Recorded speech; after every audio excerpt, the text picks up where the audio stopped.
I guess you could start a couple different places, but based off kind of what we talked about earlier with deciding, hey, where are the areas of anxiety to begin with in the box? Well, what kind of areas do we have? The back of the box seems to be a problem for a lot of people. Getting their horse into the corner seems to be a big problem.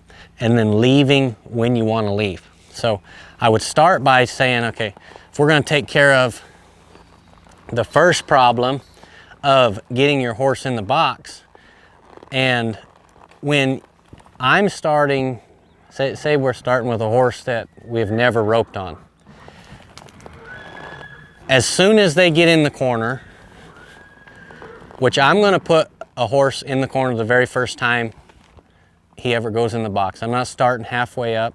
I'm going to start with a lighter bridle, you know, some sort of gag bit, maybe a hide curve strap, 50-50 bridle, something like that. Okay, I'm going to put him in the back of the box, and as soon as he's in the box, I'm going to relax. The exact same concepts that we had out there. If he's in the back of the box and he's relaxed, it's good. Now, before I ever run a steer, what I'm going to do is I'm going to take that light bridle. Now, this is a finished horse with the wrong bridle, but I'm going to take the 3-year-old. I'm going to pick up on him. What I'm looking for is all 4 feet to not move. Remember, this horse will have no idea that we're going to go. He's never run a steer out of the box. So I'm going to pull on the horse. He may throw his head up, he may move his feet, but when all 4 feet stop moving, that's when I'm going to release. Once again, I am making this spot a release point. So he's hunting it. When you pick up on him, that's pressure. It encourages him not to want to be here. But if I wait, I pick up and I hold and I wait, all 4 feet stop moving, then I relax and I give it back. Obviously this horse is, you know, completely finished, so you're not going to see some of that stuff. But later, I'm going to pick up and I'm going to wait, I'm going to pull, and I'm going to wait until his head comes to the middle of the box where I want it, dead straight. And then I'm going to open my hand again. So the first step to get a horse to stand in the box is get all 4 feet to stop moving. Step number 2 is going to be pick up, wait for the head to come to the middle, and then I'm going to release again. The third step I'm going to do is I'm going to wait for the horse's ears to come forward. So I'm going to pick up, I hold, I hold, I hold. You're waiting for the horse's ears to come forward.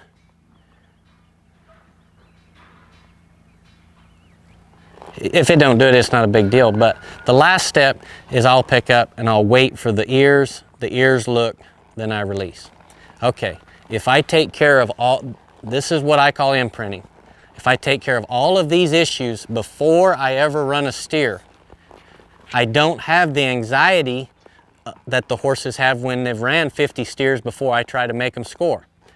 Okay, so I've got this 3-year-old that I pick up on, and he knows to stand, he knows to look, he knows to perk his ears. Well, then I'm going to hold, I'm going to drop. Obviously we've never run a steer, so it's not going to go. I'm going to smooch to it. If it didn't go when I smooched, I would tap. And I let it leave the box. Whoa. Now I'm going to do this over and over and over until it starts to leave the box off my hand. Now the order that I ask it to leave the box is extremely important. I'm going to drop my hand, I'm going to smooch, and then I'm going to tap with maybe my rope or something, but I'm not going to use my feet. The reason I'm not using my feet to go is because in the beginning, if you use your feet, it gets them to come up this way. So I've talked to people about it. Imagine I am building a track from the back of the box for a roller coaster, down through the mouth of the box, out to the cow. I'm trying to get this horse to understand that we follow this track to the back of the box, the roller coaster comes up, the reins are what's the brake holding it, and then when I drop, it goes down. Once I've built in the track for the roller coaster, Then I can add the feet. The feet are the last thing that I add.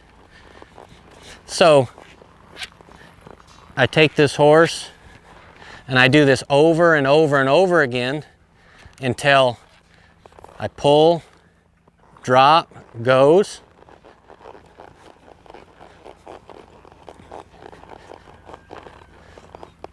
Stops at the dummy.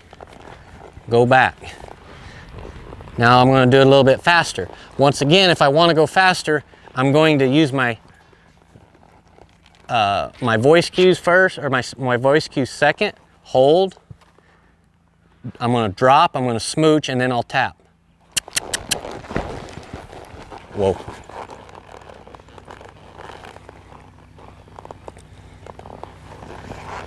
Go again.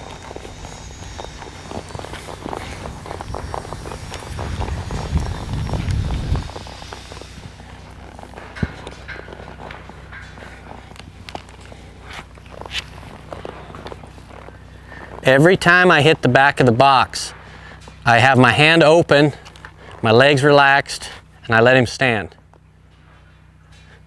When my hand's open, he can look left, he can look right. When I close my hand and he looks straight, that's where I may open my hand again for a release, say the steer's not right.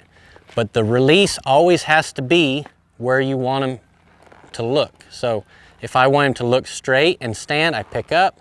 He looks straight, I release. The hand open doesn't mean go. This means go.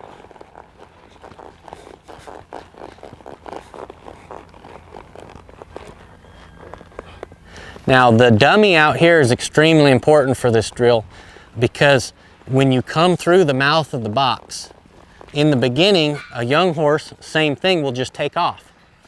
But we can't use the bridle reins to slow him down. If you start hanging on him through the mouth of the box, you'll start elevating him. So I have to have the dummy out there for them to stop.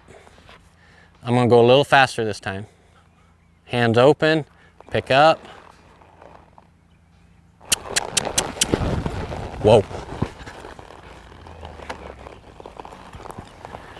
Go to the cow. This spot right here is built into him to be the exact same release like the head horses. Once they get here, they rate, they have cadence, they have rhythm with the steer, and they just follow them until we rope.